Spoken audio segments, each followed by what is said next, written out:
Shalom, apa kabarnya? Bertemu lagi di Habatus Hidupku Bagi Kristus. Hai adik-adik, hari ini kita akan belajar dari Roma 2 ayat 1 sampai yang ke-16. Panjang ya, tapi Bu Yohana akan berjuang untuk mensederhanakannya supaya adik-adik lebih mengerti. Tapi sebelum itu, mari kita berdoa. Tuhan Yesus, kami mengucap syukur karena Engkau sangat baik. Berkati kami supaya kami mengerti, memahami, dan bisa melakukan firman-Mu yang kami renungkan hari ini. Supaya kami menjadi anak-anak Tuhan yang luar biasa. Dan hanya di dalam nama Yesus kami percaya berdoa. Haleluya. Amin.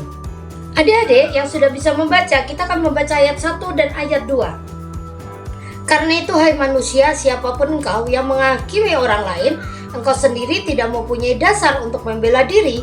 Sebab dengan menghakimi orang lain, engkau menghakimi dirimu sendiri. Karena engkau yang menghakimi orang lain melakukan hal-hal yang sama. Namun kita tahu bahwa hukuman Allah berlangsung secara adil atas mereka yang berbuat demikian. Adik-adik tahu nggak artinya menghakimi? Menghakimi adalah menilai atau mengkritik orang lain berdasarkan opini pribadi tanpa didasari informasi yang lengkap. Terkadang karena kita suka atau tidak suka, kita gampang sekali menghakimi atau berdasarkan selera. Contohnya begini, berdasarkan selera ya.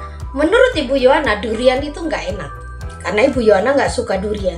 Tapi bagi adik-adik yang suka, oh enak kok, ih kamu mah kenapa nggak suka? Padahal enak kok nggak suka, gitu kan? Ada juga yang merasa bahwa dia menyuka warna biru, gitu kan? Kalau lihat orang pakai warna selain biru, dia bilang, ih jelek, bagusan biru.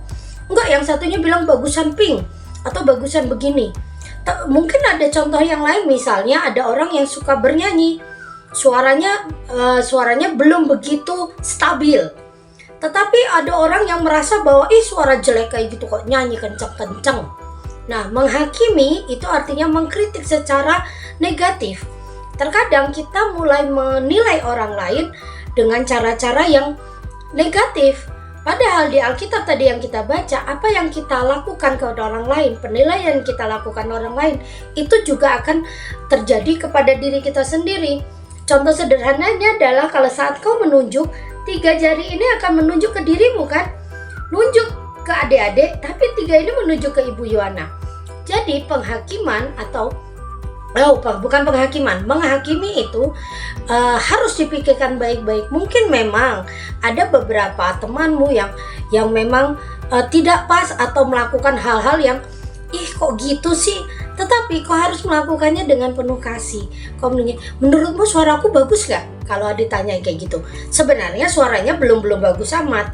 Tapi bagaimana cara kau menjawabnya supaya temanmu mendapatkan kritik membangun, bukan kritik menjatuhkan. Kamu bisa berkata gini, suaramu memang lumayan, tetapi kalau kau berlatih lagi pasti lebih bagus. Enak kan didengar?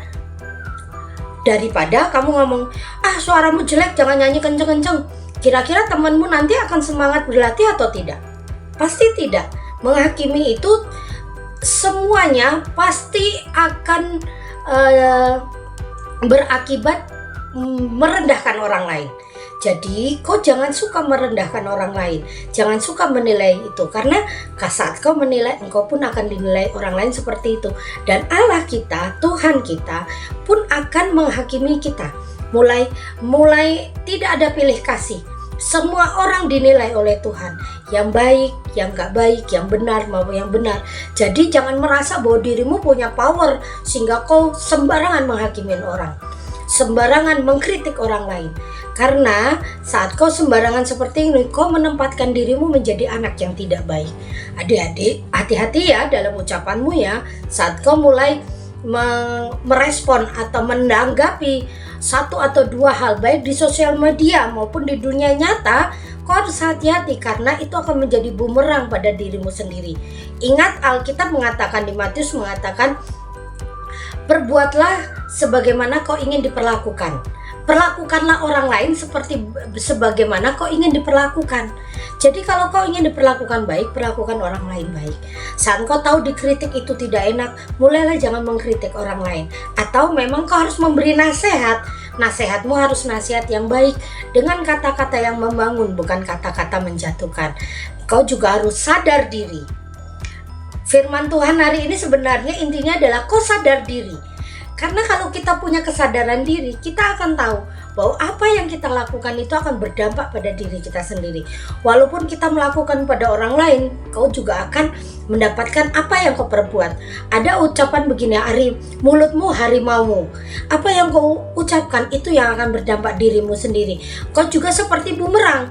Apa yang kau ucapkan itu akan balik lagi ke dirimu sendiri. Jadi hati-hati ya adik-adik dalam merespon atau menanggapi, mengkritik orang lain. Karena apa yang kau lakukan itu akan berdampak diri sendiri. Sadar diri ya adik-adik, jangan sembarangan. Mari kita berdoa. Tuhan, terima kasih atas berkat-Mu hari ini. Kami diingatkan supaya kita tidak sembarangan untuk mengkritik orang lain, untuk menghakimi orang lain. Ajari kami untuk bisa berkata-kata dengan lemah lembut, berkata-kata dengan bijak sehingga tidak menyakiti hati orang lain. Terima kasih Tuhan. Dan hanya di dalam nama Yesus kami percaya berdoa. Haleluya. Amin. Sampai bertemu lagi di Habatus, hidupku bagi Kristus.